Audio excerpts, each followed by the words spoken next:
There was a Yid who went to his Rebbe's Tish back home, but he wasn't from the type that sat close up to the Rebbe, that basked in the glory of the Kiddush of Shabbos Kodesh and sang Zmiros. He was from, unfortunately, the other type.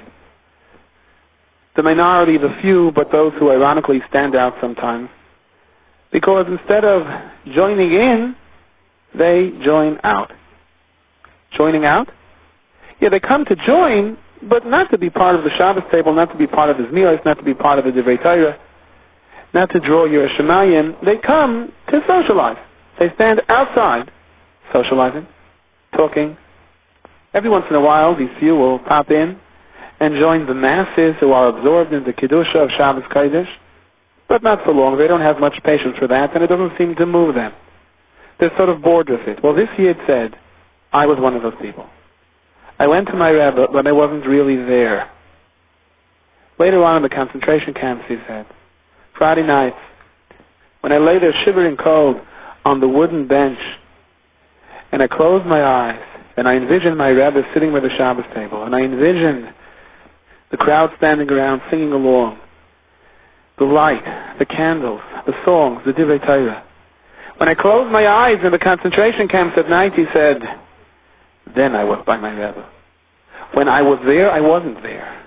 But in the camps, during my most difficult parts of life, when I thought back, and I could feel it, and I can transfer myself, at least in spirit and in mind, away from the horror of the moment to the Gan Eden of those evenings, then, in my mind, I was there. There are many things that can be learned from this story, what this person said and how he expressed himself. But more so, a chizuk for us. Sometimes we talk to children, we try to be mechazik them, and we don't seem to be getting anywhere.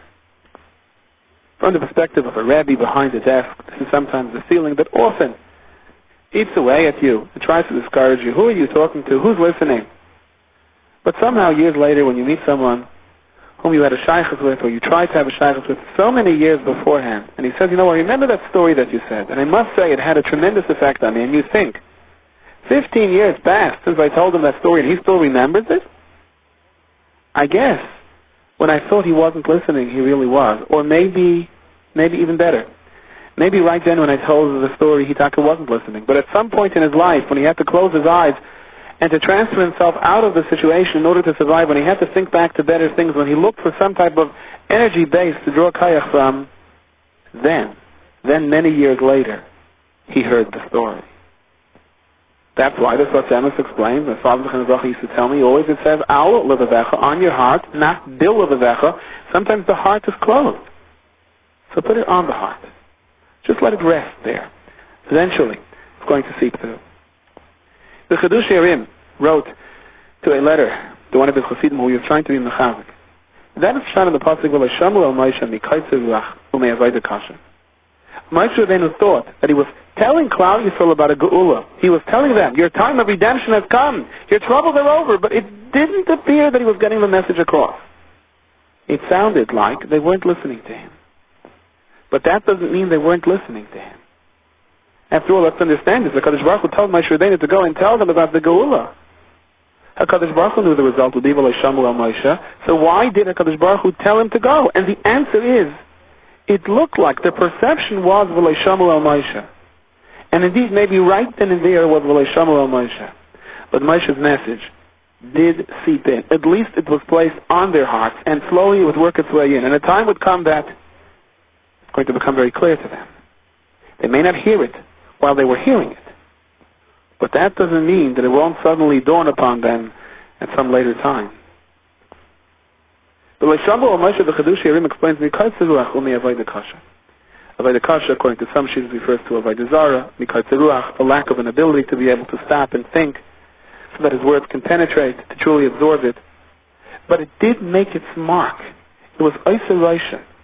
And this Roshim slowly works its way into the inner essence of a person and brings him around. Chazal tells us, Bavkal Yosef ne Har Chayrev. Bavkal rings out from Har Chayrev, this divine voice, cries, Oilem Labrias, woe is to the people in the Albayna Shal Torah.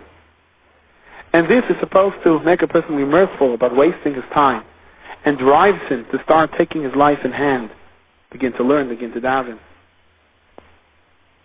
Do you hear this bas koil every day that Chazal say emanates from HaChayrav? Do I hear the bas koil? And the answer is both you and I do. The Baal Shem Tov explains. We may not hear it with our ears. We may not hear it the way we would stop and hear an announcement on a loudspeaker in a street or in a subway station. But some place in our neshama, at some point during the course of the day, every yid gives a kracht. Every yid has a feeling. That was a mincha that I just davened, or I just went through the motions. When am I going to start learning with my children the way I'm supposed to? My friends are going to a daf yomi shiur. They have such a geschmack in it. How come so-and-so always has guests for Shabbos and I never do? Or how come I wasn't nice enough to that guest that I always have who's getting on my nerves? Why did I speak that Lashon Hara? Why didn't I call my elder brother and say good Shabbos to her? Somewhere during the course of the day, a yid has a machshava, I should have or I will be better. That's when you're listening to the baskol. Now you may ask a question, but if it's the baskol emanates at one time, so everyone should have this feeling at the same time. So everyone on the street should stop short at the same time and give the same kracht, let me be better. And the answer is simple. While the baskol may emanate from HaChayrav at the same time, but not all hides have the same thickness. The atmosphere of pollution that keeps the baskol out is not the same. By others, it has been more depleted. By some, it is thicker and greater. And so the baskol has a harder time seeping into others. And that's why we don't all quite get it at the same time. But it emanates. It comes out at the same time. The Rizal says that during the Yom Neroim, if someone is suddenly brought to tears, that's a symptom that a Shemayim right now they're looking at his case. That's why a person may be suddenly emotionally charged to take view of his actions, to zoom in, to focus on doing tshuva. Because when a Shemayim they're looking at your case now. It's important to learn how to read these messages. Sometimes when a person experiences a panic attack or pachad or a feeling of tshuva or he's emotionally charged and moved to tears, we write it off to some type of neurotic syndrome. But often that's the furthest thing from the truth. In reality, Min HaShamayim, they're telling you something now. Rav Tzadok HaKohen says in the Sefer Tzidkas HaTzadik, a person feels a pachad suddenly about something, Min HaShamayim, they're telling him something. They're doing him a favor. They're saying, do tshuva, don't panic, don't get depressed, don't give up, adarabah. Nem dich zum Lernen, nem dich zu tzedakah, nem dich zum Davening. Turn your life around. Min HaShamayim, you may have been frightened about something because this way you can be mispal and be mevatel l'gzeira before it comes. You can be mevatel l'gzeira after it comes also, but it's harder. It's easier to break a gzeira before it comes. So Min HaShamayim, they want to help you. They want you to rectify a certain wrong or to do tshuva, to be mispal, to be mevatel a certain gzeira so that it should never manifest itself. So a person experiences a certain tension, a certain pachad. It's not a reason to be depressed. Adarabah. It's a sin in the shalim that you can do something about it to avoid the actual problem. That's why they're letting you know now. There's the famous kasha from the Yerushalayim HaKadosh and others. V'yedaber Moshe l'fnei Hashem leimar, hein b'nei Yisrael hayshamu alai. If the b'nei Yisrael didn't listen to me when I told them about the Geula, the Ech Yishme'eni Parai, how is Parai going to listen to me? V'ani Aral Sefasayim. L'chayr, what kind of kavachayr is this? The pasuk said befeirish. Why the Bnei Yisrael aren't listening to Moshe? It's mikayt zeruach u'mi avodah kasha. But Parai's not suffering from kayt zeruach and avodah kasha. So what is Moshe Rabbeinu's point? The Bnei Yisrael didn't listen to you. They're short of breath. They're working so hard. But Parai maybe will listen. So the Yerushalayim HaKadosh explains that Tzadkul Tzadk Moshe Rabbeinu knew Klal Yisrael has a munah in their hearts. They're meminim, ubnei meminim, elamai. They did not learn enough Torah. They didn't have the opportunity to verbalize enough words of Torah. That's mikayt zeruach. That's what it means according to the Yerushalayim HaKadosh. So that they would have the midregah to respond immediately to the words of Moshe Rabbeinu. To stop what they're doing and to dance. But Moshe knew that Tzadkul Tzadk did penetrate into their hearts. And he was telling them such good news. So Moshe's point was, if they didn't respond right away, but it took time, it has to first penetrate. So how can I expect to get an immediate response from Parai, who doesn't have natural amunah in his heart, who has no shaykhs to amunah? and to whom I am not telling something that he really wants to hear. So let's take a moment to focus indeed on what Moshe Rabbeinu's message to Klal Yisrael was. Basically, Moshe Rabbeinu was conveying to them the Daled L'Shonos Shel Geula. V'yetzeisi eschem mitachas tzilas Mitzrayim, v'hitzalti eschem avidasam, v'ga'alti eschem, v'lakachti eschem ila'am. And there is a fifth lashon which is connected to Kosher Eliyahu, that's going to be Liyasid Lavi, that's the Hevesi eschem al'aretz asher nesasi esyadi. These refer to the Daled Golis. The Balaturim says, v'hitzalti, v'hitzalti, v'ga'alti, v'lakachti is the Gematria, z'ani b'Yisrael lo yifchu lo me'arba kaisef. That even the poor person in Klal Yisrael should never have less than Daled kaisef. Meaning that Klal Yisrael has an ability to drink their kais, to be ma'ir, munah, to be happy, to bring themselves to a level of simcha and response, regardless of how difficult the changing scene of Golus is. The fourth lashon, the lakachti, that's connected Edom, because Edom will have, the Balaturim explains, the strongest hold on Klal Yisrael, and therefore to take means b'chazaka. When you take, it means by force. The army moved in and took a certain town, because the Rebbeinu Shem will eventually have to force us out of the Golus of Edom. But I would like to share with you a feeling of the Daled L'Shonos of Geula that very simply came out in the course of our discussions in the classroom. And please forgive the analogy and listen to the following mashal. Someone is walking in an undesirable neighborhood. And the reason he's walking there is because Nebuch, he lives over here. He can't afford an apartment anywhere else. He ashes an apartment over here from the grandfather. And at the time that his grandfather lived there, the neighborhood was a flourishing, beautiful neighborhood. And now Nebuch, the streets are desolate, the houses are burnt out. Each corner is the potential for a new danger lurking against anyone who dares to trespass on its streets. So Nebuch this year is walking down the street and he is surrounded by a bunch of hoodlums and they start attacking him. And a yid drives by, another yid drives by. And he sees Nebuch what happens and he jumps out of his car with Mesiras Nefesh and he pulls the victim away from the mob. But he pulled him out. So he saved him from the immediate danger. Nebuch, this victim, would have not survived the next hour. But what now? He's still walking on the street, and the mob is still following behind him. They're still going to attack him. He was pulled out, he was saved, but he wasn't rescued yet. He's still in danger. So the Yid takes him into his car, and they zoom off, and he takes him to his apartment. Now you can say, V'hitzalti, I'm rescued. He's not safe from the general surrounding, the potential threat, the whole miserable situation still threatens him, but he was pulled out and rescued from the particular events of that evening, from that particular threat. The Yid, they say goodbye to each other, he walks into his door, and as the Yid is driving home, he's thinking to himself, did I do such a great deed? I saved his life. But what's going to be now? He still lives in this neighborhood. So this Yid who saved him begins to work, and he arranges an apartment for him in a yeshiva, and he comes in a moving truck, and he moves him out. This is a higher midregah. This is a ga'alti. He was redeemed. When he pulled him out of the mob, he saved him.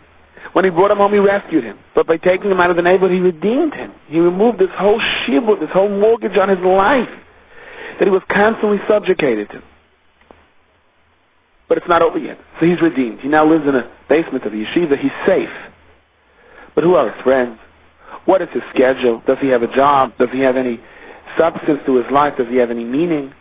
So the Yid says, I'm not finished. I still have to help him. And he arranges chavrusas for this person. He arranges shiurim. He arranges meals for him. He now has a place where he belongs. He now has friends to talk to. So lakachti. Now you took him. Until now you saved him, you rescued him, you even redeemed him. But he was still alone. Now you took him. Now he's part of you. Yosid love will be zeicha to even a higher midregah. I bring him into my house and I make him my son-in-law. He becomes mamish, part of my family. That's the fifth lashon connected the kais of Eliyahu Hanavi. And finally, to conclude our discussion, in the union of conveying a message of geula, of emunah to others, there's a beautiful verse in the Ber Shmuel, which is a ma'odek yesod in life. a special encouragement to those who feel, oh, I would be makarev others if I had a sprach, if I had a tongue, if I had the ability to be able to do it, but it's not for me. I just don't have the language for it.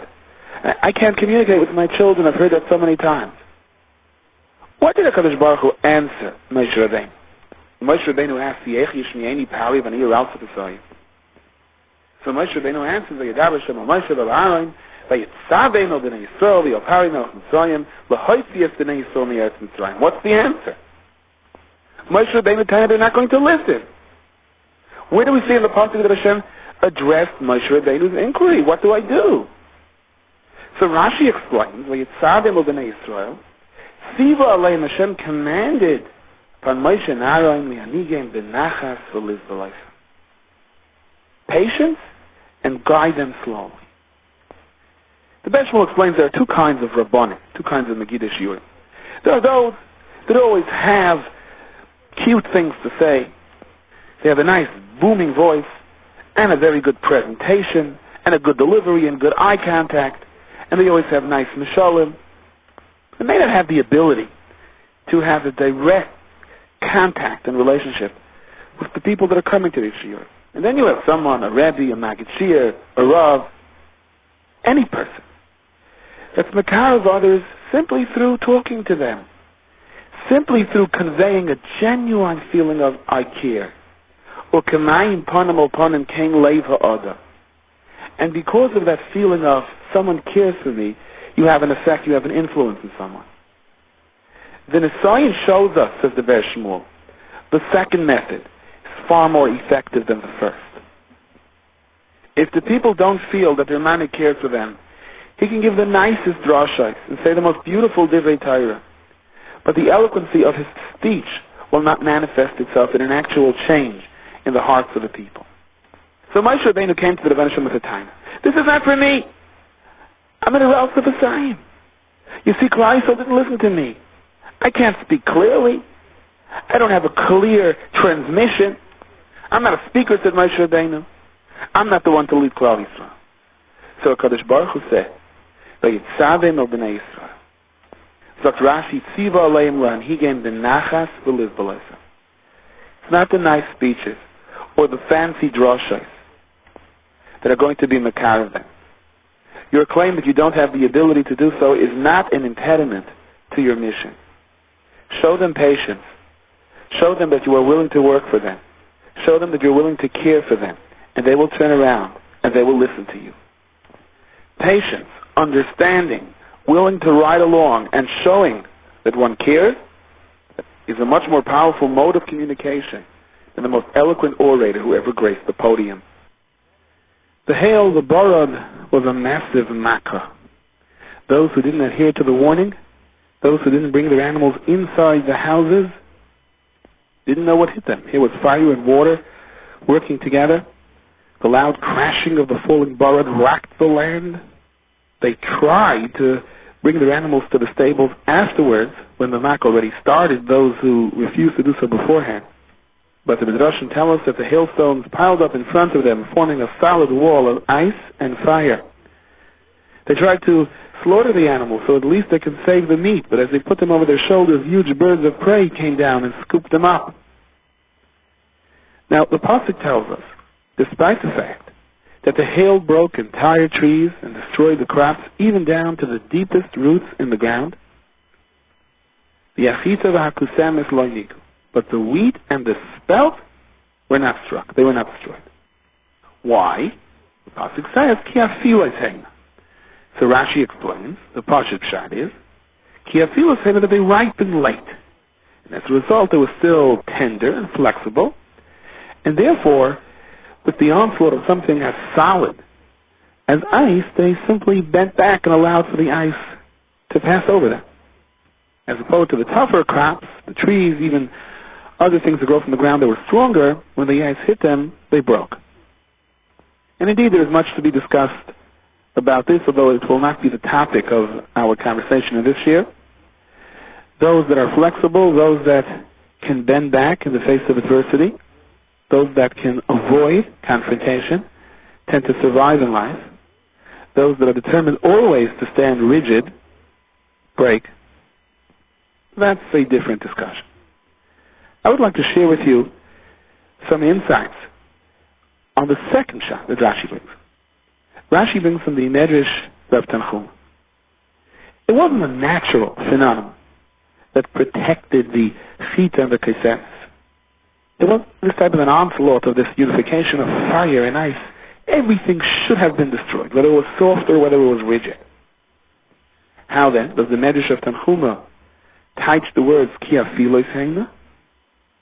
Ki afilos heina means pilei palois nasalahem shleilaku. It was wonder of wonder. They should have been destroyed, but HaKadosh Baruch Hu left it. So the first shot of Rashi seemed to have a nice musadik deher. If you're rigid, you break. If you're flexible, you survive. The second shot of Rashi, no, it was a mitzvah. What can you say about it? The Moshe Chaim Levracha had such a beautiful insight on this, where we're going to see that perhaps there's more of a lesson in life we can draw from the second shot of Rashi than even the first. The Moshe explained, every einish that comes to a person, every ounce of tzar that one has to endure, every small bit of yisurim that a person experiences in this life is for a tayelis. It's supposed to accomplish something. What it has to accomplish, whether it's kapara for chait, whether there are other inyanim, that's the Rebbeinu Shalom knows. But if the tzar has no tayelis, if the fear, the frustration, the difficulties that a person experiences won't accomplish anything, HaKadosh Baruch Hu does not send them. And that's what the pasuk is teaching us here. The Makkah of Barad had to accomplish something in the sequence of Makkahs. Each Makkah had to accomplish something. Whatever the Makkah of Barad had to accomplish was carried out. The objective was reached by the Barad destroying everything else besides the wheat and the spelt. And therefore there was no reason to destroy the wheat and the spelt. Dr. Moshe, you have to understand the same is true for every other Oyesh that a Yid experiences. And there's a Mordecai Marshah here in the Sechta Sanhedrin. We know that there's a rule, Ein Einshin Min Hadin. When the Gemara attempts to figure out which punishments apply to certain Aveiros, so there's a very basic rule. You cannot, by virtue of a Kal V'chomer, deduce that a certain Aveira has Malchus. In other words, you can't say, if an Aveira, which is not as serious, carries the punishment of lashes of Malchus, so another Aveira, which is more serious, for sure, has at least Malchus. It doesn't work that way. In order for Bezin to punish someone, there has to be explicit instructions. We can learn virtually everything else on the basis of a Kal V'chomer. We can establish sometimes the main structure of the halacha, the most fundamental yisaidus in the halacha based on Kal V'chomer, but not punishments. Why not? Dr. Marsha, if a punishment was merely Hashem's revenge, then you can deduce it from a Kal V'chomer. You can say Madach if something isn't that serious.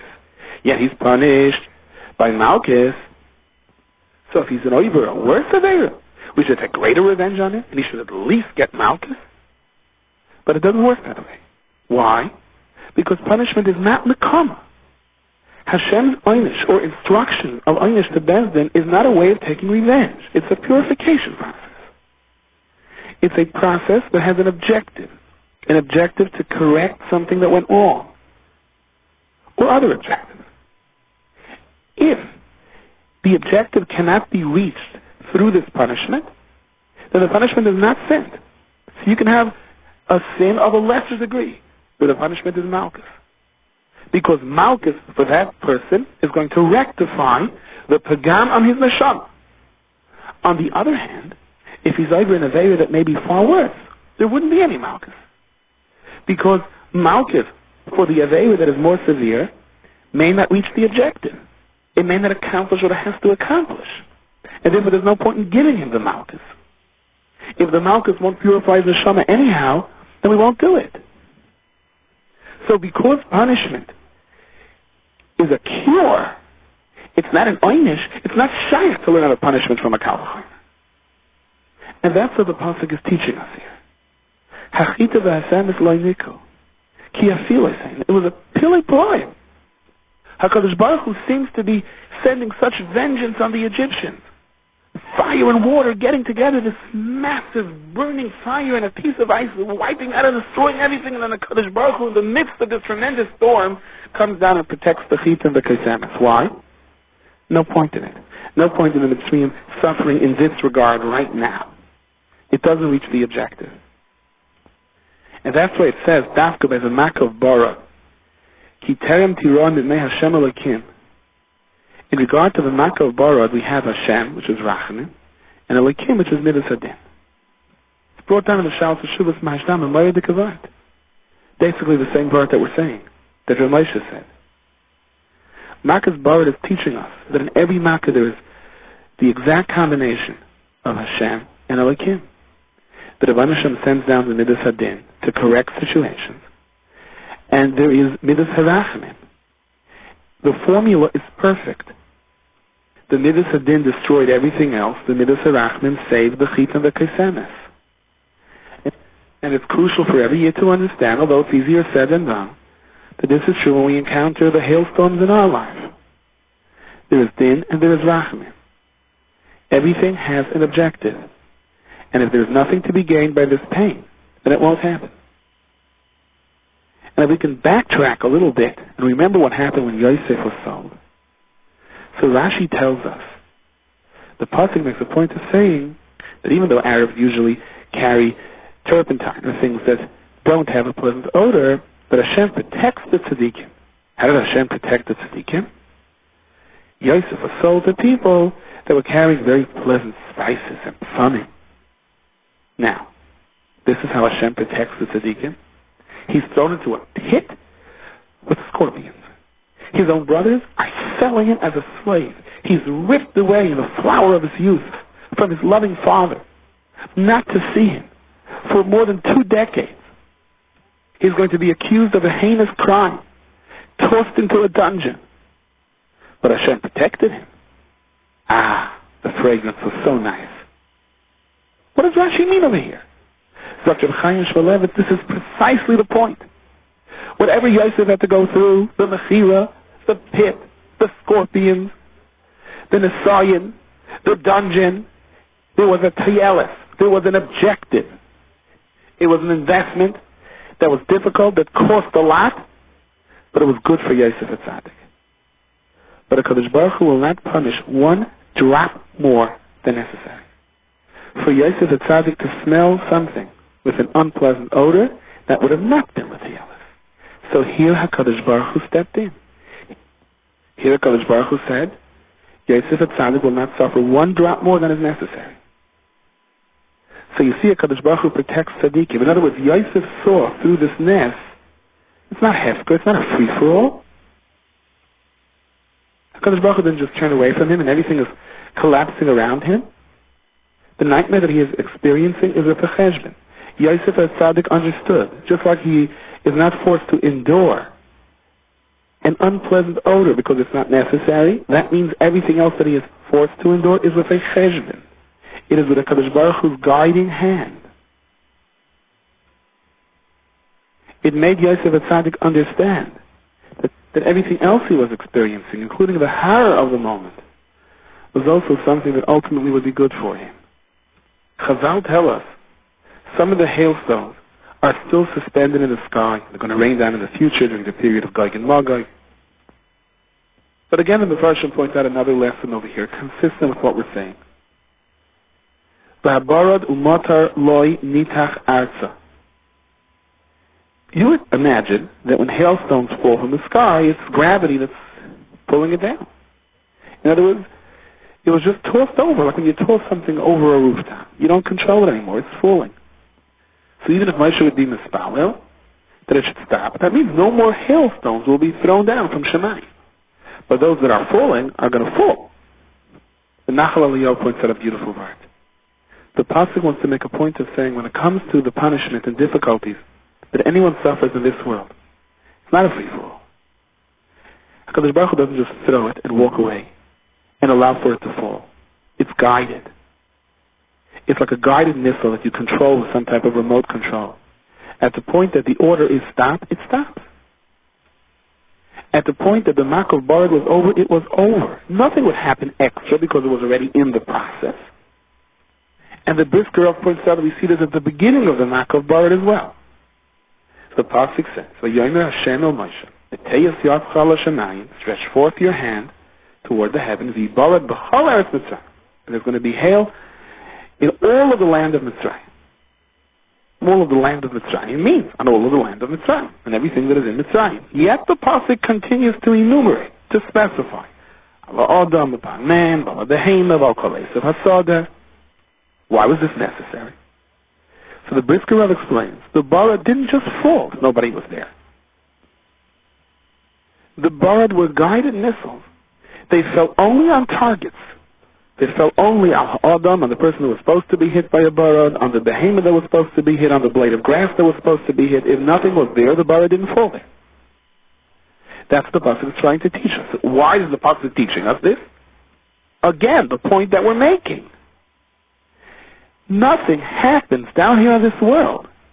Even though, in our eyes, in terms of our perception, it looks like things are just falling apart, everything is caving in, nothing happens unless there is an address, unless there is a tayeles, unless there is an objective.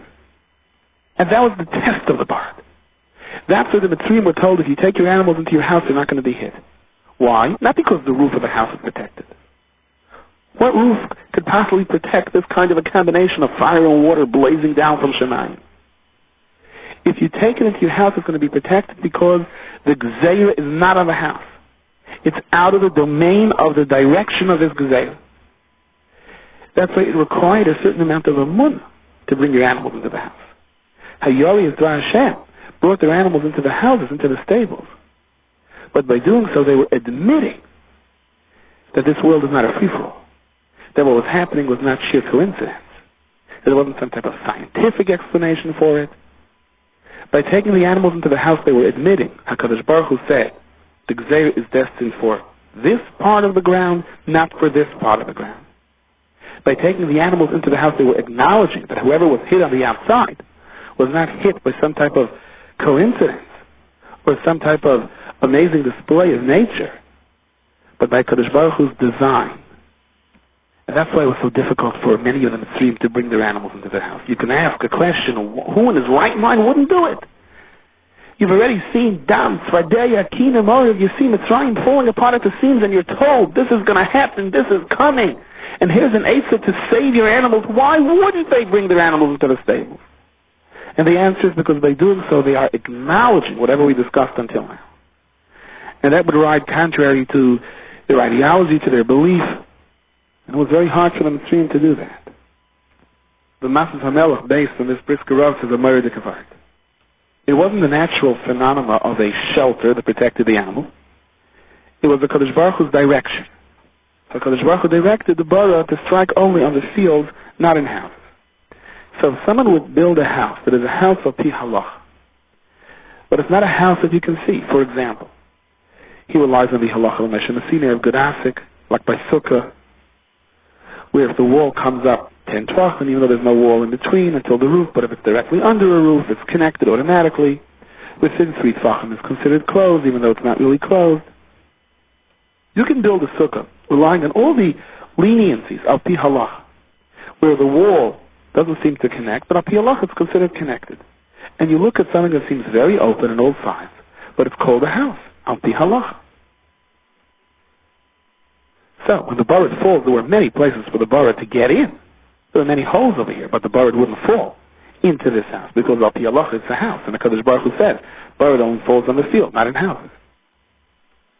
And that's why the Pasuk says that the Yorias, Dvar Hashem, brought their animals into the Batim. It doesn't say Lebeisam, into their houses. It says the house. In other words, they brought their animals into what they knew, Al Pi Halacha, was considered a house. They didn't bother building extra fortifications or adding insulation or building supports because they knew all that would be meaningless anyhow. The Yorias, Dvar Hashem, understood. If Al Pi Halacha has a din of a house, then the Kadosh Baruch Hu said, the Gzeira will not come here. If it doesn't have a din of a house, the Gzeira will come. The Medrash tells us that Moshe Rabbeinu made a mark in the wall, like by other Makkos, and said, the Barad is going to start at exactly this point. Now we know lightning always comes before thunder. because the speed of light is so much quicker than the speed of sound.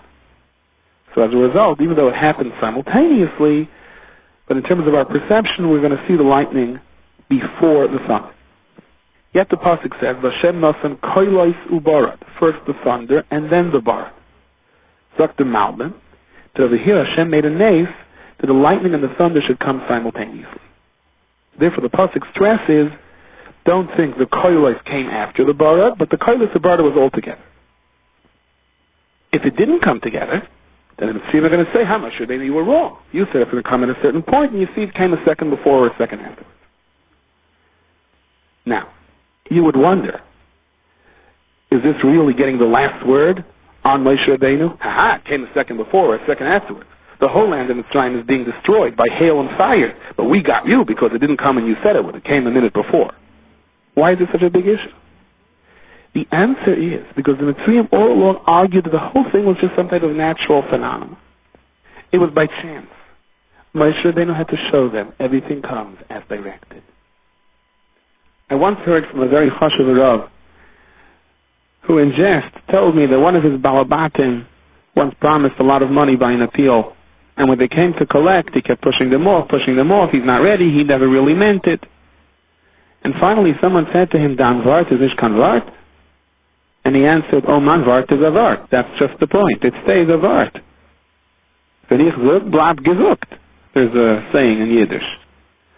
But it doesn't go any further than that. The Chedush Yerim once promised a small child something if he would learn a certain amount of Gemara. Promised him a toy. And then the toy wasn't available, and the Chedush Yerim left no stone unturned to be able to get a hold of that toy. And once the Hasidim asked him, isn't it degrading for the Rebbe to go from store to store and to send so many shluchim to get a toy? And the Chedush Yerim explained an important, perhaps one of the most important lessons in Chinuch. Never break a promise to a child. Because once you establish that your statement doesn't necessarily follow through with an action, that means every statement you make to the child afterwards is in doubt.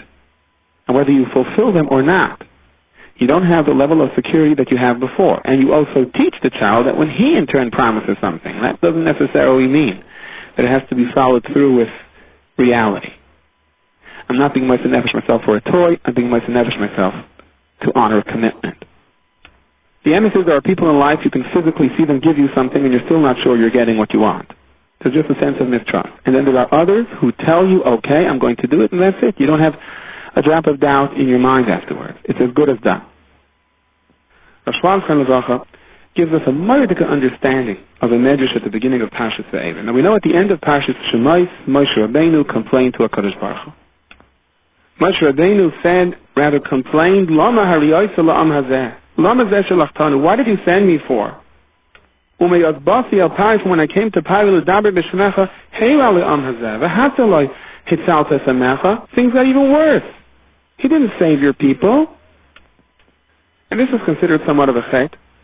HaKadosh Baruch Hu said to Moshe, you will see what I will do to Paroi, but because of your complaint, you will not see what I will do when the Yidden will come into Eretz Yisrael.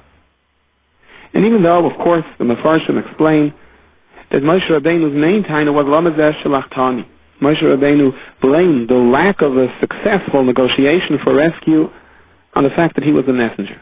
And Moshe Rabbeinu said, why did you send me? If you would have sent someone else, Klal Yisrael would have been redeemed. Surely it's not their fault. I told you I wasn't worthy of this. And in general, Moshe Rabbeinu's complaint to Hashem was motivated by the pain that he felt for Klal Yisrael.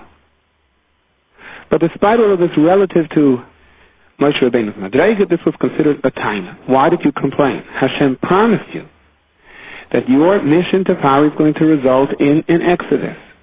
You didn't seem to work out that way to start with. So this has to be a primary lesson in life, that HaKadosh Baruch Hu does things based on his own timetable. Not the way we would like to schedule things, which is always for the next minute. HaKadosh Baruch Hu does it when it's right. And as a result of Moshe Rabbeinu's complaint at the end of Parshas Shemais, Parshas Vaeira begins with the Midas Hadin. V'yidaber Elokim o Moshe, v'yemer elo v'ni Hashem. The Medrash explains it this way. Moshe Rabbeinu asked Hashem, what happened? Did your Midas Harachmin suddenly switch to Midas Hadin? And the Kadosh Baruch Hu answers, no, you are wrong. Ani Hashem. Even when my actions appear harsh, they emanate from feelings of rachamim.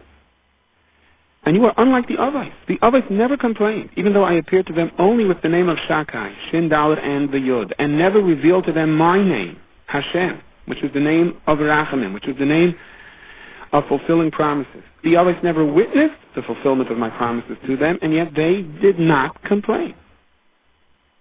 And the Medrash illustrates. I assured Avram that he would inherit the entire Eretz Yisrael, but when he had to go out and buy a burial place for his wife Sarah, he uttered no complaint.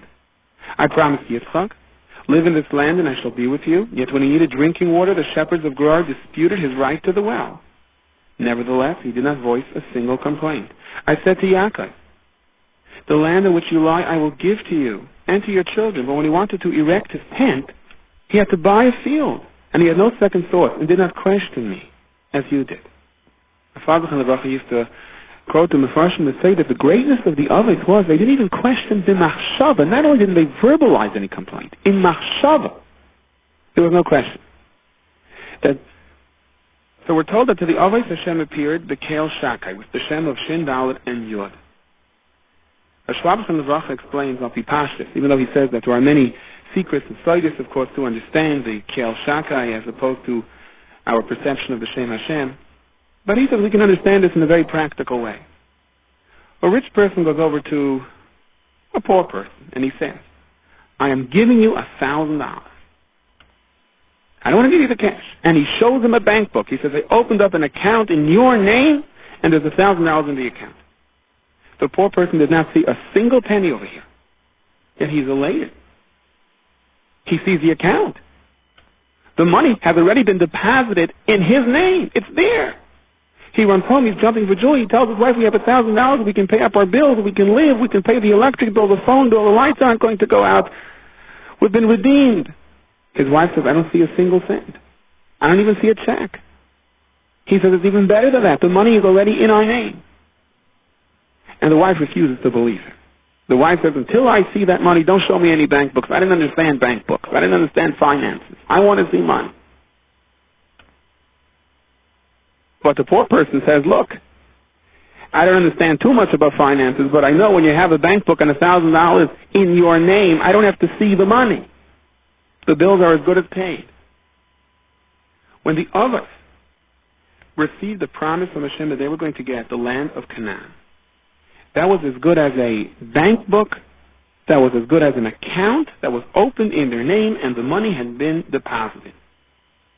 They didn't have the money yet? On their way to the bank they had to buy land? That made absolutely no difference to them. There was no question even in their mind. The money is there. It's under my name. No one else can take it out. I have to wait for the bank to open. So HaKadosh Baruch Hu decides when the bank is going to open. So HaKadosh Baruch Hu says, I appear to the Avos the Kale Shakai. Shakai spelled Shin, followed by the Dalet and the Yud, a lashon of die, enough. It's enough that Hashem promised it. It's as good as done. The technicalities of the difficulty until you get to the bank was irrelevant. It was meaningless. And that's why the Pasuk says, explains Rav Schwab, Begam hakimoisi es brisi itam losis lehem es eretz Canaan. Hakimoisi, lashon over, it was done already. For the Avos, once the bris was made, their level of emunah and betachon was so great that it was done. The money is already in my name. I don't have to see it. And that is Pshat explains of Schwab, the Nesati Oisa Lachem Mayrosha. I will give Eretz Yisrael to you as an inheritance. The Chazal Darshan, Yerusha Hilachem Yavisechem. Eretz Yisrael is Mechuzeket Lanu. We have a Chazak on it from our Avos. So we're Mekabel Eretz Yisrael. L'chayr, that's a kasha. Did the Avos actually make a Chazak in Eretz Yisrael? Avraham Avinu had to buy the plot for Sarah.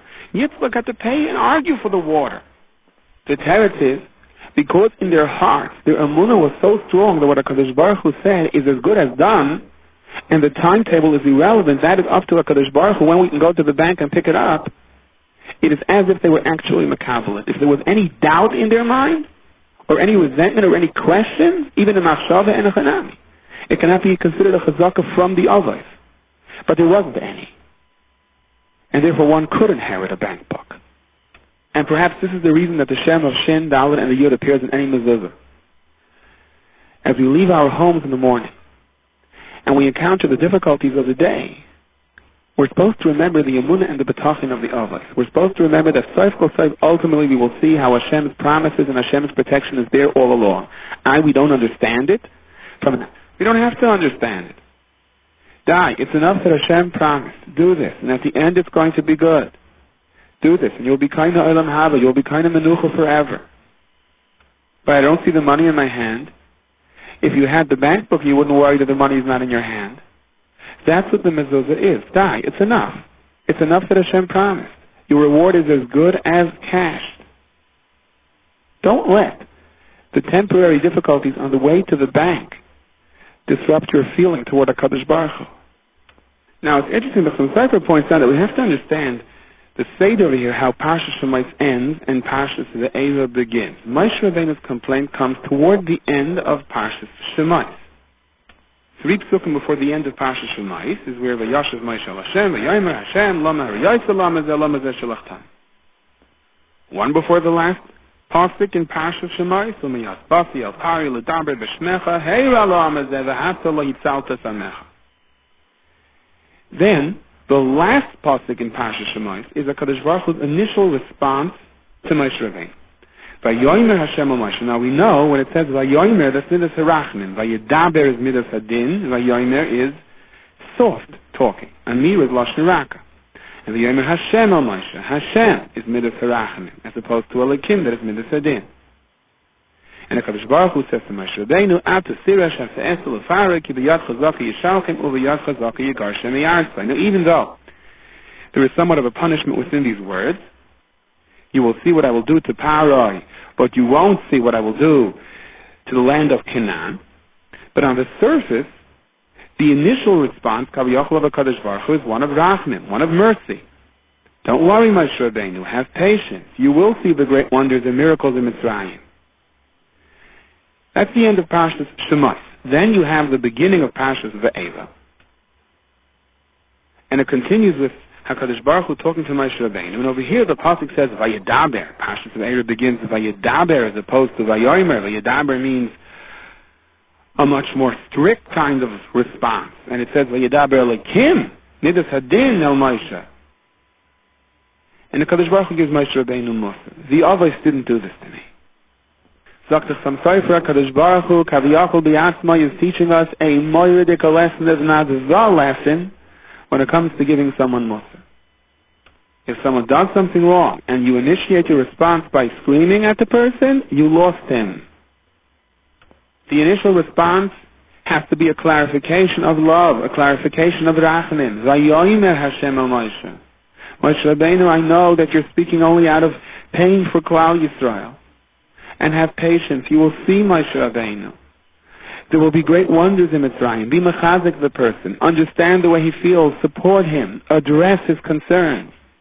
And after you've made it clear, and only after you have made it clear that you are going to stand by the person and you're going to help him, and that his worries are not falling on deaf ears, only after this initial response can you then address the person and in more strict terms tell him why his question was wrong. And think about the implications of how the Chassam Sofer teaches these psukim.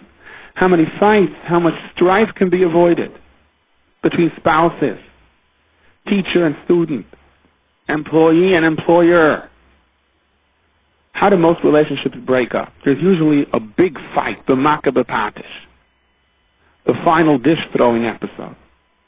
Because one person really says something or complains about something totally out of line, and the other person yells back, you're disgusting, and the other person may indeed be right, but the relationship is in such shambles it's almost impossible to put together. The Chassam Sofer tells us this pasuk is teaching us how you address the complaint. Feel the person's pain, whether he's right or wrong. If he's screaming, he's in pain. Address the person's pain.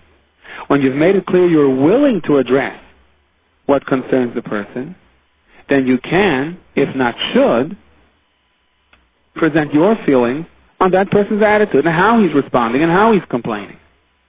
but only in this order. First, vayomer, don't worry, the problem will be taken care of, and then vayedaber, and then, but why do you have to talk to me that way?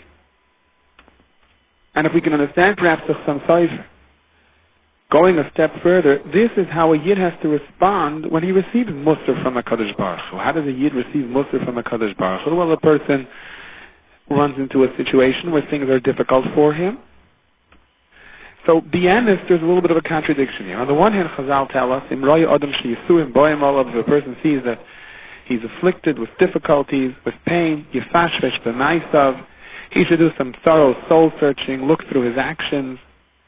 If he can figure out what he did wrong, fine, work to correct it. If not, blame it on Bittul Torah and so on. On the other hand, we're told whatever happens is good, whatever happens is Hashem's greatest Rachmanis, Gamzu l'Toiva, Kol man d'Avad Rachman l'Tava. So what's happening over here? A person has a difficult experience. So what does he say? Whatever HaKadosh Baruch Hu does is good. This is really the greatest of Rachamim. So why should I then sit down and say, well, why did this happen to me? And make a cheshbon hanefesh. Why should I view this as a punishment if everything is good? So the Rabbeinu Shalom is teaching Moshe Rabbeinu how to respond to Musar. And in turn, the Rabbeinu Shalom is teaching us. Reish is called before anything else. A Yid has to say, it happened, it is the best. There's no question about it. If this is what happened to me, then this is the best thing that is going to happen to me. I don't understand it. I can't understand it. It's difficult. It's hard. We know it's hard. We know it's difficult. No one says it's easy. It's not the same bracha. But they're two different brachas. The bracha on good things is a tayvi ametiv. The bracha on difficult things is dayin emes. Because Baruch Hu is the true judge. So before anything else, a Yid has to think that this is from HaKadosh Baruch Hu, and this is the best for me in my situation, regardless of how difficult it is. Gamzu l'Taiva. And the more he thinks that, then the better he's going to feel. That is the first step. That is why the initial response to Moshe Rabbeinu is B'lashon Raka. You don't understand yet. You will see. It's really good. Atasira. You will see the great mitzvahs and the miracles that are to follow. This is just the beginning. Don't worry. The door hasn't been slammed in your face. It just appears that way. Don't be impressed with Parai's stubbornness. You're going to see what's going to happen to Parai. That's the Lashon Raka. That's the initial response that Yid is supposed to feel when he tries to make things better and it turns out he has to work harder. After that, after Yid understands Gamzu l'Taiva, then he has to approach the second phase. I just went through a difficult experience. Let's understand, I know that HaKadosh Baruch Hu did it for my best, but why was it necessary for HaKadosh Baruch Hu to have to do this? And let me do some soul searching. Let's have some cheshbon nefesh. What did I do over here?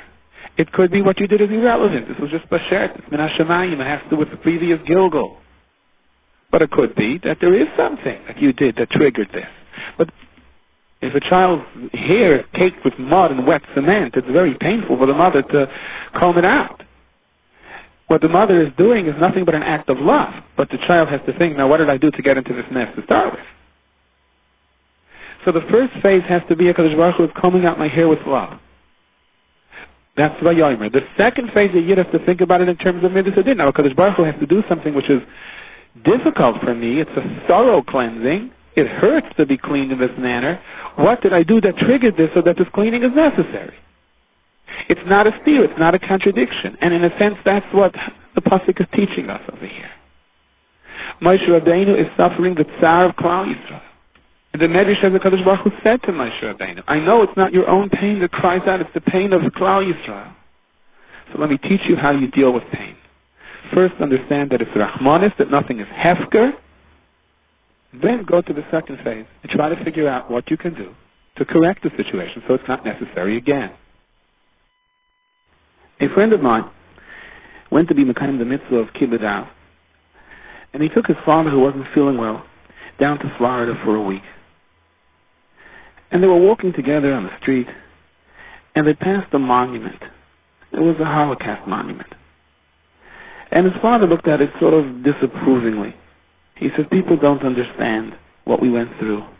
Now I know from my friend that his father loves to tell stories of Hashgacha Pratis, of how the Yad Hashem directed him and saved him and kept him alive during the most trying and difficult times for him, for Klal Yisrael. And he felt that the statue was so far removed from those lessons But Abraham had sent people in the opposite direction. And as they were discussing this, an elderly woman came by. And she began to talk all sorts of apikoros, so she doesn't believe in the Rebbeinu Shalom. How could she believe in the Rebbeinu Shalom after what happened to the Jews? So in his broken English, my friend's father asked her, where were you during the war? So she said she grew up in a certain American town. So he said to her a very interesting thing. He said, you grew up in the south of America, and you don't believe in the Rebbeinu Shalom. I grew up in Auschwitz, and I saw the Rebbeinu Shalom every step of the way. And he began to relate to his personal experiences. How he was so close to the Olam HaEmes, a hairbreadth away. He was ordered to kneel, and a Nazi held a revolver to his head, and the gun misfired. And somehow he was distracted, and he wound up living through the experience. And that happened to him countless times. And look at me now.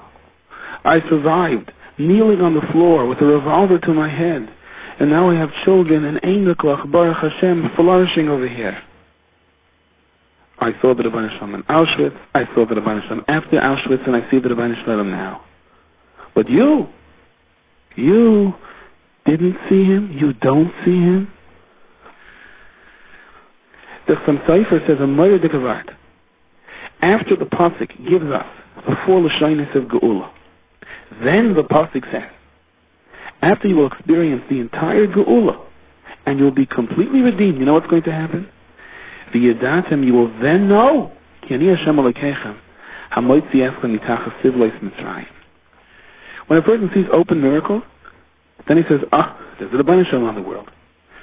What about if you think into your life the many, many miracles that occur to you on a day-to-day basis? So over here, it takes a very courageous person sometimes. It definitely takes the person who thinks to be able to see the hashgacha, to be able to see that whatever happens is just a levush of teva, and the Rebbeinu Shalom is behind it. The Emes explains of some Sofer. Anyone who had open eyes could have seen the Yad Hashem throughout Golus Mitzrayim. Long before the first Yid stepped foot out of Mitzrayim, one could have seen that Geula was around the corner, and that the process of Geula was already taking place. Chazal tell us that the Rosh Hashanah before, the Yidden stopped working.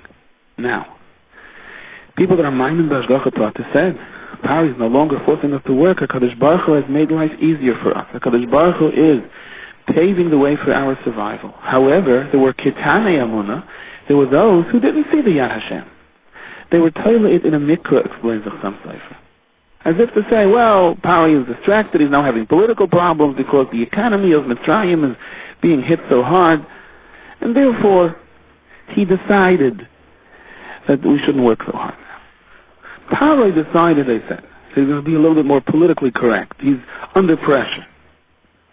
Now the Geula came in stages. First came the real difficult work stopped. The back-breaking labor that threatened their lives from moment to moment, that stopped. Many of the Yidden did not see a hashgacha here. They simply said, okay. So Pari is changing his policies. Then came the next stage of Geula. They stopped working altogether. Others began to say, now you already see the hashgacha. And there were still others who said, no. So now Pari is being even more politically correct. He is no longer enslaving us at all. Then came the next stage. More people believed. But there were still others that were toilet in a mikra. The Dasar and Aviram had all sorts of rational explanations, even for the Makkah. It didn't impress them. Then you had the next level of Geula. So L'kachti eschem li la'am, ve'yisi lechem l'kim. The Rebbeinu Shalom opened up the Shmei HaShemayim. The Rebbeinu Shalom took Klal Yisrael. The Rebbeinu Shalom said, Anochi Hashem Elokecha. Everything was revealed to them. Everything was open. And you know what happens at that point? V'yedatem. You will then know, Ki ani Hashem Elokeichem, that I am the same Hashem. Hamoitzi eschem mitachas sivos Mitzrayim. The whole series of events. In Mitzrayim I was there with you. When eventually you will see the Geula, the complete Geula, and the Yivgalut Klai Shemayim, the Yedatim, you will then know that HaKadosh Baruch Hu was with you every step of the way. Not just now. It's just that then it was in a levush of teva, it was cloaked by nature, and now I'm revealing myself. But the presence of Hashgacha has not changed. Why are we impressed by miracles? Because we're not used to it. That's the only reason. The sun coming up every single day is really a great miracle. If no one ever saw it, and I was able to advertise it and sell tickets for people to sit and watch the sunrise and the sun emerge, it would be the most fascinating sight. When the Yidden came in to Eretz Yisrael, the little children said, look, Father, there are things growing out of the ground. They were amazed. As far as they knew, food falls from the heaven. And the father had to explain to the child that the same Rebbeinu Shem that made the food fall from heaven also makes food grow from the earth. That is the primary focus. That is the greatest effect that Yetzias Mitzrayim has to have on us. That v'yadatem ki ani Hashem, you should understand that it's the Rebbeinu Shalom with us all along through the Amoitzi Eschem Mitachas Dilbus Mitzrayim. I remember as a child hearing from one of my Rebbeim the beautiful mashal to explain the Daled L'Shainos of Geula. V'yetzeisi, v'yitzalti, v'ga'alti, and v'lakachti, and of course there is the fifth Lashon of the Havesi, which is the Koshel Eliyahu. The mashal goes as follows. Imagine someone is driving by a dangerous area, and he sees Nebuchadnezzar's child is surrounded by a gang, and they're about to beat him. And Rahman al-Islam, who knows what they're going to do to him? He is in imminent danger. And this person jumps in his car, and he pulls him out. He pulls him out of the ring of terrorists that are about to attack him. Somehow he sticks his hand and he grabs him by his collar and he yanks him out. So he pulled him out. This was the first step in saving him. But can you say at this point that he was rescued? No, he's not rescued. Because they're still going to come after him. He'll go to the next corner, he'll be attacked again. He was pulled out, but he wasn't rescued. So the man says, quickly, jump into my car. Come with me, I want to take you out of this neighborhood. So they hit Salty. Now he was rescued. Now he is no longer in imminent danger. So he was pulled out, he was rescued. But can you say he was redeemed? He asks him, where do you live? He says, I live all the way up there in that bombed out building, all alone. He hasn't been redeemed yet. Maybe he was pulled out, maybe he was rescued, but he hasn't been redeemed. He has no place to go. He says, come to my house, I will arrange for you a place to stay. Now he has redeemed him. So he was pulled out, he was rescued, he was redeemed. But he still doesn't know anyone. He still doesn't know what to do. All he has is a bed now temporarily, but where's all that going to lead him? So he arranges for him a job. He arranges for him a place to stay every single Shabbos. He arranges people to learn with him. Now he has done more. He didn't just pull him out. He didn't just rescue him. He didn't just redeem him, but he has taken him. He took him under his wings. And that is the sequence of events that took place in Mitzrayim. First, the HaKadosh Baruch Hu pulled us out. As the Chaim Sofer says, there were those who were makir, this was the Hashgacha, there were those who didn't. Then HaKadosh Baruch Hu rescued us. Not only did Mitzrayim stop for the moment to enslave us, but they would no longer chat us. More people recognized the Hashgacha of the Bari Olam. But we were not necessarily redeemed yet. Then HaKadosh Baruch Hu started to teach us the Torah. HaKadosh Baruch Hu gave us some mitzvahs. We now had something to hold on to. We had a way of relating with HaKadosh Baruch Hu. We had a place to be. We had a meaning as a people. The Ga'alti, we were redeemed. But we still didn't completely have a sense of direction. We were pulled out, we were rescued, we were taken out of Mitzrayim. But v'lakachti eschem li la'am. HaKadosh Baruch Hu gave us the Torah. HaKadosh Baruch Hu took us as a people. We were now permanently related with HaKadosh Baruch Hu. We were all along, but now it was clear to everybody. The Yitzesi, the Hitzalti, the Ga'alti, and the Lakachti, says the Balaturim, is the Gematria, the Ani Bi Yisrael, even the poorest person amongst Klal Yisrael, Lo Yitchusu Lo Mi Arba Kaises, should not have any less than the 4 Kaises. Why is this true? That even the Ani should be Yisrael, even the poorest person in Klal Yisrael must have Daled Kaises, and the Gabbai Tzedakah are obligated to provide them with wine. They cannot say, wine you need. Huh? You're a pauper. What do you mean you're coming to ask us for luxuries? No, they're mechuyev to give him wine. It is considered a basic, essential need for him. It's a necessity. Why such an emphasis, b'davka, in regard to the Dalit Kaisis, that poverty cannot stand in the way?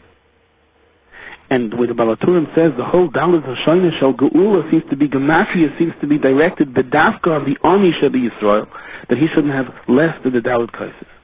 Because the answer is the way the Chassam Sofer explains it to us. We have to understand that ultimately we'll all be redeemed. Ultimately every Yid comes to a tikkun. Mashiach will come. And then the big issue is going to be, now everyone believes. But when did you start believing? Was it before the Vaitzeisi? Was it only after Vaitzeisi? Or maybe it was only after the Hitzalti? Or maybe you only started to believe after the Ga'alti? And others will have to admit, no, it was only after the Lakachti that we started to believe. The Dalit Kaisis is a lesson to the Ani Shabi Yisrael. That even though right now you're going through difficult times, you have to get online and ask for wine. But you should know you're now drinking wine. You think that there's hashgacha only on the rich person, but not on you. The same hashgacha that makes the person rich, the same hashgacha is here helping you get through your poverty. Why he has to be rich and you have to be poor? One day we'll know exactly why we each have to endure our own nisyanis. But your nisayin is to understand that even in your most difficult times, HaKadosh Baruch Hu is in the process of v'hiseisi, v'hitzalti, v'ga'alti, or v'lakachti. And when the Geula is going to come and everybody will be redeemed, and it will be as man that there is no such a thing as poverty, then you will be able to wave a very proud banner saying, I drank the Dalit Kaisis as an Ani. Now to believe is no kins. I believed then. I saw HaKadosh Baruch Hu even in Auschwitz. Let's get back to our marshal for a moment. So he was rescued. He was saved from the gang. He was taken out of the neighborhood. He was redeemed. He was settled into an apartment. Eventually, V'lakachti, he took him, gave him a sense of direction, taught him Torah. V'lakachti, the Ibn Ezra says, refers to Har Sinai. But as we know, there is a fifth lashon of Geula, and that is the V'hevesi eschem al ha'aretz. And that's why we have the Kaisel Aliyah. But the fifth lashon of Geula is there. We know it's coming, but in a sense it hasn't come yet. That's going to be Miyamais HaMashiach, the days of Geula. That's why it's the Kaisel Aliyah. But if we can think back to our mashal for a moment, how does the V'hevesi fit in? I mean, what more can this rescuer do for the person? He pulled him out. He saved him from the neighborhood. He redeemed him. He found him a job. He took him into a house. He has a life around him that he can build on his own. What more can he do for him? And the answer is, he can be so impressed by this individual, how he's learning now, how he's davening now, that V'hevesi brings him into his house and Mamish takes him as a son-in-law. He becomes Mamish part of his family.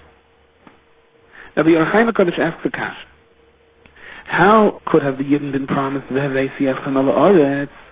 The fact is they themselves did not come into the land. Only Yeshua and Kalev came in. They would remain in the midbar due to the Chet HaEgel, subsequently the Chet HaMeraglim, and so on. Anyone who was over 20 didn't go in.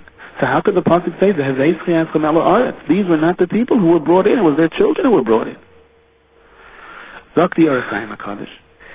That's why the V'hevesi is separated from the other four lashonos of Geula, because indeed the V'hevesi was conditional.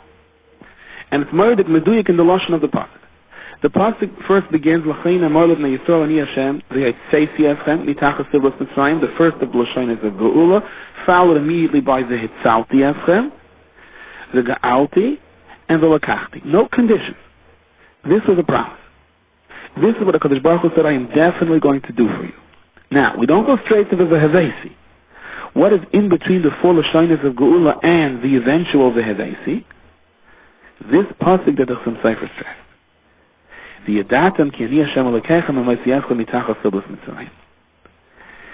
Now, conditional on how you are going to absorb this lesson of V'yadatam ki ani Hashem Elokechem v'motziecha mitachas sivlos Mitzrayim, it is to that degree that you will now be zeicha to the fifth and final step, that of the V'hevesi. So, if those who were over 20 were not zeicha because of their faults, regardless of how slight they may have been, but HaKadosh Baruch Hu is mezagdik in tzaddikim kechut hasayra, they were not zeicha to a complete vaeira. Only their children, who did not sin, were brought in. So if you think about what the Ohr HaChaim HaKadosh is saying, it's noyel v'ayim. It fits in so beautifully into what we have been discussing all along. The time will come that we're all going to sit down and we're going to say, wow, was that a difficult goal? All the personal sorrows, the sorrows of Klal Yisrael at large, Baruch Hashem, I'm so happy it's over with. And we're all going to jump for joy, we're going to dance in the streets, Mashiach has come, the Geula is here. But now comes the question, who is going to be Zeicha to the real Vehevesi, the closest Madrega the Yid can come in his relationship with the HaKadosh Baruch Hu? I will bring you in, I will make you mamish part of me. Everyone's going to line up. But that is conditional.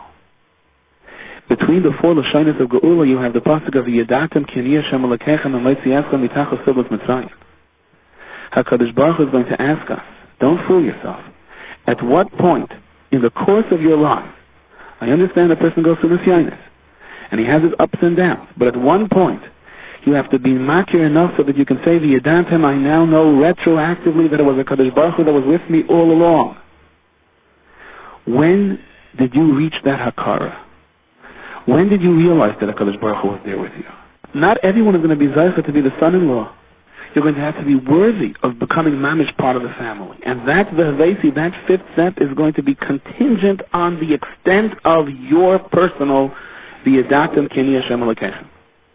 How much did you retroactively think back and feel all along in the course of your life as things were developing that it was a HaKadosh Baruch Hu that was with me way back from the beginning all the way through? How much were you mekayim the halacha of drinking the arba kaisis as an ani of emunah in a HaKadosh Baruch Hu even during difficult times? Think about that now before Mashiach comes. Because the vehevesi that we're all going to be waiting for after Mashiach comes will be conditional on the amount of V'yadatem K'ani Hashem Elokechem that penetrates us now. Everyone knows that you can either shout or you can speak. But even within the confines of speaking, within the range of speaking and not shouting, there is speaking sternly or speaking softly. When it says Vayedaber, it refers to speaking strongly. That doesn't mean shouting, but it means speaking with intent, speaking with power. When it says Vayomer, it means speaking softly. That doesn't necessarily mean that the statement to follow is one of comfort or one of consolement, but it means that the general expression, the overtone over here, the nuance is soft, tender. We also know that Elokim is Midas Hadin, the attribute of justice. And when it says Hashem, that is Midas Harachmin, the need of mercy. So our parasha begins, Vayedaber Elokim El Moshe. The pasuk begins, so to speak, aggressively, and quickly changes to Vayomer Elav Ani Hashem, all in the same pasuk. From Vayedaber it turns to Vayomer, and from Elokim it turns to Hashem. So Rashi tells us the tough beginning to the pasuk is a response to the end of last week's Sedra. Moshe Rabbeinu came with kindness. Things only got worse since I spoke to Parai.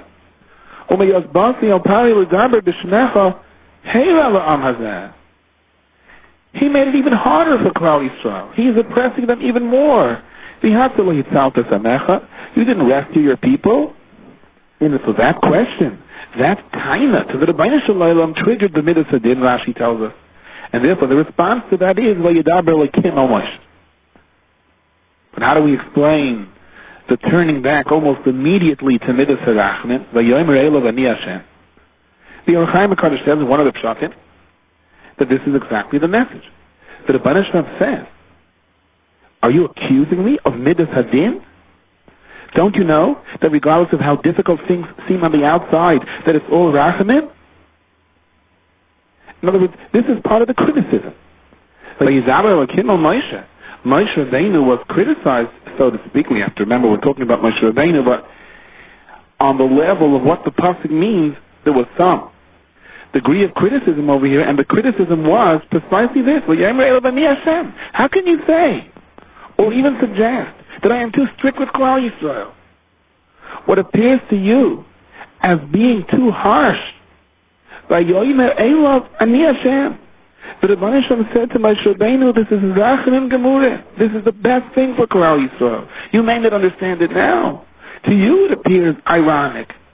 Here you go with a mission to rescue Klal Yisrael, and instead of Paro receiving your words and making things easier, he makes it harder. So because it appears to you as Midas Adin, that means it's Midas Adin? A lot of things in this world appear as Midas Adin. And eventually we'll understand that it's Rachamim Gemurim from beginning to end. That is one of several Mahalchim here in the Yoreh Chaim HaKadosh. But now from a different perspective, I would like to share with you a very powerful rule that the Heilige Vishna teaches us. But first, perhaps a short story to understand it better. The Urj Rebbe, who lived in our times, was an Ish Kaddish Ad Mi'od. I've heard first-hand accounts of Mamash Baal Shem Tov stories from him, although not all that many people knew about it. Originally he was from the Bronx, originally he was from Orzhev, but he lived in the Bronx and then went to Eretz Yisrael. The Chazon Ish was very mechaber him. Those who had personal experiences with him saw that the man, the tremendous koyach of bracha. There was a person once, when he was living in Eretz Yisrael, who came to him with a daughter who was nebuch ill. And the Yeshua gave the bracha, but no promise. So once, one of the Rabbanim who lived near him went over to him and said, there is an Indian that a Bezdin sits down, and a Bezdin is geyser, that so-and-so has to get better, and let's do that. You and I will gather another group, we'll sit down, we'll make an official Bezdin, and we will paskin a gzar din that so-and-so has to get better. Why don't we do that? A little bit rash, so to speak, but it's necessary. So the Yeshua told him, I'm ready to do that. But I don't know if you truly understand what that means. In order for that method to be effective, the Bezdin is really saying, or really has to mean, that we accept upon ourselves the very affliction that the person we are trying to help is suffering. That's what you have to be ready to do in order to be worthy of indeed qualifying for this kind of a Bezdin that can issue that kind of a psak din. So if you are willing to accept upon yourself the illness that this particular girl is suffering from, then I am willing to join you in such a Bezdin. But if you're not willing to accept it upon yourself, then it's an exercise in futility. Somehow, this Rav who suggested it was taken aback a little bit, and he didn't seem to have the same bren, so to speak, for his plan when he realized the ramifications of this, that it required sacrifice on his part. The Baruch Hu Medrash attached the pasuk in Tehillim, Kapitel Ayin Gimel. Mizma li asa, ach toiv li Yisrael, Elokim levari leva. For Klal Yisrael, for the masses of Klal Yisrael, there is toiv, there is the Midas HaRachman. Elokim, and the Midas Hadin is reserved for levari leva, for those who are cleansed in heart. Sometimes the tzaddikim of the generation are makabel upon themselves the full brunt of the Midas Hadin, and the Rachamim is reserved for Klal Yisrael. Of course, their place in Olam Haba is special. It's only the soldiers that go into battle that get to wear the medals afterwards. But Lamaisa, they have to be able to endure the Midas Hadin, if indeed they're going to be Meisanevish themselves for Klal Yisrael. The Heilige Vishna said that a Manig Yisrael has no right to put on his head the crown of Manhigus, in other words, to consider himself a Manig in Klal Yisrael, unless he is willing to accept upon himself to carry with love the troubles and the Yisurim of Klal Yisrael. The Vishna was known to say that if a Yid hurts his finger on the other side of the world, it pains him. It causes him grief. He can feel it. And this, the answer, he explains, was the taina that Moshe Rabbeinu had to the Rebbeinu Shalom. Moshe Rabbeinu returns from Paro's palace and he says, why did you make things so difficult for this people? Why did you send me? What was Moshe Rabbeinu's kasha? His kasha was as follows. Based on this, he said that the Heilige Gedishna taught us. So when Moshe Rabbeinu accepted, although he tried to refuse, but when ultimately he accepted to be the manig of Klal Yisrael, so he understood that he alone will carry the brunt of the Midas Hadin. And as far as the masses of Klal Yisrael are concerned, they will experience only open rachamim. True, everything is rachmanis, but sometimes you see it, sometimes you don't. And that's the reason that Moshe Rabbeinu accepted it. He said, how can I refuse if I have such an opportunity to step into the shoes of the manig Yisrael and to bear the brunt of Midas Hadin? So it's easier for Klal Yisrael. How can I say no? So Moshe Rabbeinu tried, and what happens? Pari makes it more difficult, but not for Moshe Rabbeinu. That Moshe Rabbeinu wouldn't have minded. Rather, Pari makes it more difficult for all of Klal Yisrael.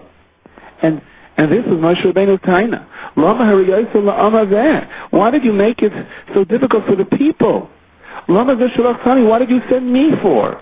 The whole point of sending me, the whole point of me accepting this yoke of Rabbanis is that I should suffer and not they. So what did the Kadosh Baruch Hu answer? So the Baruch Hu said, you're right. I understand what you are makabel upon yourself. You don't necessarily understand exactly how things work. But as time goes on, and you continue to be Meisenefesh yourself in the role of manig for Klal Yisrael, then you will understand that indeed the rule will hold true.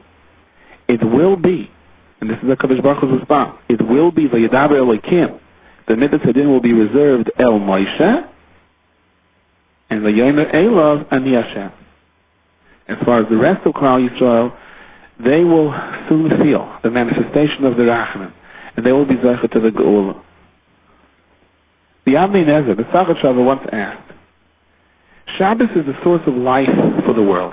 We've mentioned many times, Yerushalayim HaKadosh says that inherently the world, in terms of its genes, can only last for 6 days. Kadosh Baruch Hu only created a world that can last for 6 days. Every Shabbos gives it a koyach to last for another 6 days. And that's why the events of the week really are based a lot on how we conduct our Shabbos. So, given all of this, that Shabbos is the source of life, how do you explain that if someone is Mechalel Shabbos b'mezid, he's Chayiv Nisa? If Shabbos by nature represents life, Ahava, Ratzon, how could Shabbos somehow cause Beis Din to have to kill somebody? And the answer is based on how the Zohar Kodesh explains Tumas Meis. Why is it that when the Neshama leaves the guf there is such a severe Tumah on the body? And for the Zohar, because of the rule, the Koyches HaChitzonim have a taiva bedavka to dwell in a place that had been emptied of Kiddusha. The mashal the Yerushalayim HaKadosh gives at the beginning of Parshas Chukas is, if you empty a jar of honey, in seconds you're going to have all sorts of insects and bees and who knows what crawling inside. But if you empty out a barrel of water, you won't have it. So when the neshama leaves the guf, in the void of such tremendous Kiddusha, there are great koyches hatumah that try to run in and take over. The same is true for Chilul Shabbos. Explains the Sachat Shavah. Shabbos is life, and therefore when someone is Mechalel Shabbos, it's similar to the concept of Tumas Meis. The Koyches HaChitzonim, the Tumah attracts itself to someone who is Mechalel Shabbos. Now, what bothered Moshe Rabbeinu over here, explains the Sefer Shem Mishmur, is that he blamed himself for what he assumed was a failure of his mission. He went to Parai to ask that things should get easier, and Parai only made things harder. Moshe Rabbeinu made the following cheshbon. He knew that Shechina medaberes mitach groini. The Shechina speaks from his throat. Chazal tell us when someone has true Yiras Shamayim and he speaks sincerely, automatically his words have a pa'ula. It has a roshim l'toiv on those who listen. We've mentioned this several times. There once was a Rav who asked for a raise, and the Balavatim told him, well, we can try, maybe, tomorrow, the budget. The kids of the Meister, they told him no. So the Rav said, I'm very happy. He said, for months now, I've been begging people to clean out their houses, throw out the televisions, be more honest with money, so on and so on, and no one listens to me. So I blamed it on myself. Chazal say, Mishi Yeshboi Yiras Shemayim. I probably don't have Yiras Shamayim, and therefore my words are not heard. I probably don't mean it sincerely enough, and therefore my sermons are not leaving their mark. But now that I asked you for a raise, And I know when I ask you for a raise, there's no question I meant it sincerely, and you still say no. So in a sense, I'm relieved. I see the problem is not with me, the problem is with you. Understanding this rule, that if someone really represents the Ashras HaShechina within him because it is the midas ha'emes, it is sincerity that is talking. Under those circumstances, usually, those words make a roisha on the person who's listening. And here, Moshe Rabbeinu, who represents this whole idea of Shechina Medaveres B'tach Groin, comes to speak to Pari, and Pari is not fazed. So Moshe Rabbeinu understood this as follows. I am probably not worthy of this shlichus. HaKadosh Baruch Hu gave me an assignment of someone who is worthy of Shechina Medaveres B'tach Groin, of the greatest level of Kedusha. And because I am not worthy of his shlichus, as the Ramban explains, when Moshe Rabbeinu said, Shlach na b'yad tishlach, he meant to say, send someone who is more worthy than I am. So Moshe Rabbeinu was saying to HaKadosh Baruch Hu, I told you not to send me. Why did you send me? You gave me such a great level of Kedusha, and I am not worthy of it. So in the void, in the absence of this great level of Kedusha, it's worse than not having sent anyone at all. And it's Yidua, the Shem Shmuel explains, that Moshe Rabbeinu represents the Kedusha of Shabbos. That's why we say, Yismach Moshe b'matnas chelkai. And therefore, he drew an analogy over here, just like with Chilul Shabbos. There is such a void of Kedusha that it brings about the worst. That's probably what happened, because I was sent. It shouldn't have been me. It should have been someone else. And he brings an interesting Medrash Tanchuma on the pasuk of Ume'oz basi al Pari l'daber b'shemecha. For since I came to Pari to speak in your name, Heira la'amazeh, he added even more evil doing to this people. So the Medrash Tanchuma says as follows. Ume'oz basi al Pari l'daber b'shemecha. Shimcha, your name, Rabbeinu Shalom, represents Chayim, life, V'refuah, and healing. L'chol b'yoylam. Over Shimcha, with your name, I came to Pari and I evoked your name. And what was the result? That they suffered even more. Moshe Rabbeinu's point was, in his modesty, pronouncing your name properly for one who is Roi Lekach, that brings Chayim and Refuah. With Ashras HaShechina comes all the brachas in the world, and therefore precisely someone who assumes the mantle of Ashras HaShechina and he is not worthy of it, that's like Chol Shabbos. And the Mela, in the void, you have a far greater catastrophe than had you not even attempted to solve the problem to start with. So how did HaKadosh Baruch Hu respond to Moshe Rabbeinu? Vayomer Hashem al Moshe, it says at the end of Parashat Shemais, Atasira asher esa l'Pari. You will see what I'm going to do to Pari. Now there is a rule. If Klal Yisrael has a Yeshua, and a Rasha is punished, or Rishoyim are punished, and it is in your schus, then you are worthy to see their punishment. If it is not in your schus, then you won't see the way the Rishoyim are being punished. Just like Lot's wife was not permitted to look at how Sodom was being destroyed, and when she did, well, we know what happened to her. She turned into salt. So the Rebbe Hashem said to Moshe Rabbeinu, it's not true what you're saying, that you are not worthy. It's not true what you're saying, that the reason you seemingly had no effect on Pari is because there was a void of Kedusha. The Haraya Atasira Asher Esa L'Pari. Now you're going to see what's going to happen to Pari. So ultimately you will see that you are the Shliach for Klal Yisrael. You are the one that's being Meisenefet yourself for them, and you will be Zarcha to see the Mapala of Pari, which proves it is in your schos. And you are the right one to assume the mantle of leadership. You ask Akasha, how come Pari is being so stubborn? There's a different cheshbon over here. The cheshbon is, as the pasuk continues, Ki b'yad chazaka yisharchem b'yad chazaka yigarshem me'asai. Pari is stubborn, so there should be a tremendous Kiddush Hashem over here.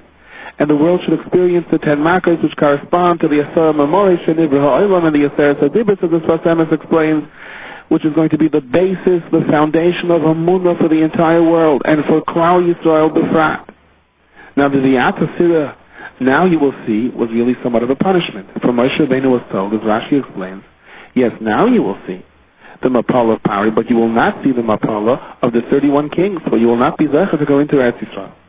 The Dr. Shem Shmuel, why wasn't Moshe Rabbeinu Zecha to go into Eretz Yisrael? Because of the Chet Me'eriva. Because he didn't speak to the stone, he hit the stone. Whatever that means, we don't understand.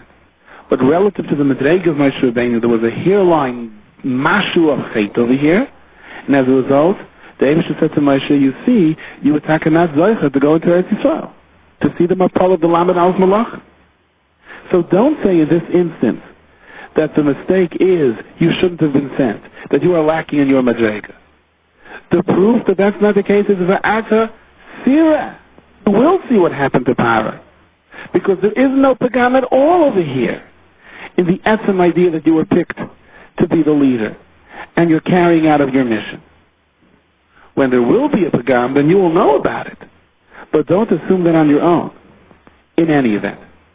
So the whole Parshas Vaeira and the beginning of the Makris is a pirish to explain how the Midas Hadin is really Midas Harachamim. So this is the week to be mispawel, that we should be zeicher to see it as well. This shiur is distributed by Koladas, 11 Stay Chenet Street, Yerushalayim. For donations, please call 02-5383-999. Fax 02-538-0267. Post Box 57035.